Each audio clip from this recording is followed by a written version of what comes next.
Welcome back to my channel Monis creation. আজ করছি GiMA শাকের ভাজা। এই শাক নানা রকম রোগ প্রতিরোধ ক্ষমতাকে কমায়। দীর্ঘদিন ধরে জ্বর থাকলে মুখের স্বাদ ফেরাতে আপনারা এই শাক খেতে পারেন। প্রথমে আমি আলুকে সরু করে কেটে নিয়েছি, শাকগুলোকে পরিষ্কার করে বেছে ধুয়ে নিয়েছি। এবার আমি গ্যাস জ্বালিয়ে কড়া বসিয়ে দিয়ে দিচ্ছি তেল।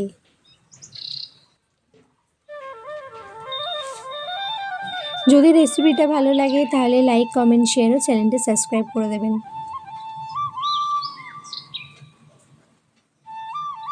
তেলটা গরম হয়ে গেলে তাতে দিয়ে দিচ্ছি গিমা শাক। এই শাক খেতে তিতো বলে অনেকেই পছন্দ করে না, কিন্তু আপনারা এইভাবে বানিয়ে খেলে দেখবেন তিতো লাগবে না।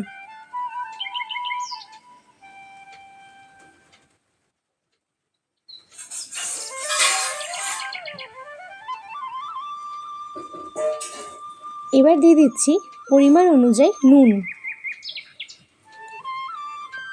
আর দিয়ে দিচ্ছি হলুদ গুঁড়ো। এবার হালকা নাড়িয়ে ঢাকা চাপা দিয়ে দেব কিছুক্ষণের জন্য।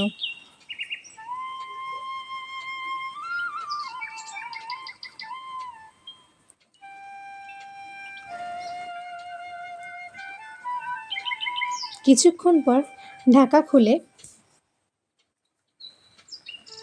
হালকা নাড়িয়ে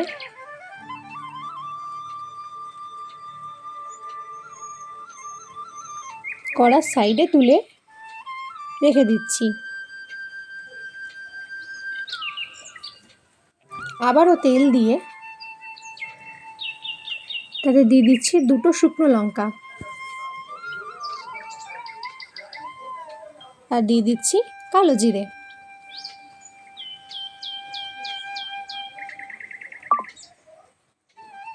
দিয়ে হালকা নাড়িয়ে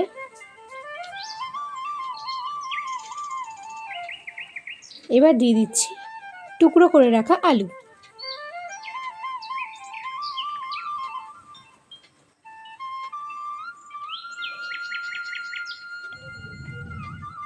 এবার সব একসাথে নাড়িয়ে নেব।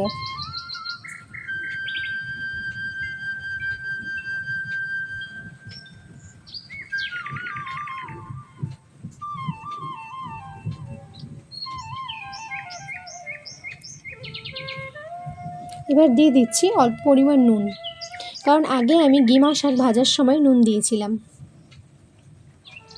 আর দিলাম হলুদ গুঁড়ো।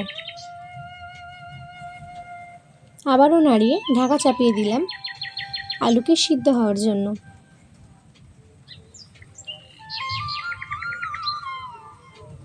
কিছুক্ষণ পর ঢাকা খুলে দিয়ে দিলাম শুকনো লঙ্কার গুঁড়ো। আবারও নাড়িয়ে নিচ্ছি। আপনারা চেক করে নেবেন আলুটা ভাজা ভাজা হয়েছে কিনা। দেখুন আমার আলু সিদ্ধ হয়ে গেছে। আপনারা এইভাবেই বানিয়ে নিতে পারবেন গিমা শাকের ভাজা। আমার গিমা শাকের ভাজা রেডি। যদি রেসিপিটা ভালো লাগে তাহলে লাইক, কমেন্ট, শেয়ার ও চ্যানেলটা সাবস্ক্রাইব করে দেবেন। Thanks for watching.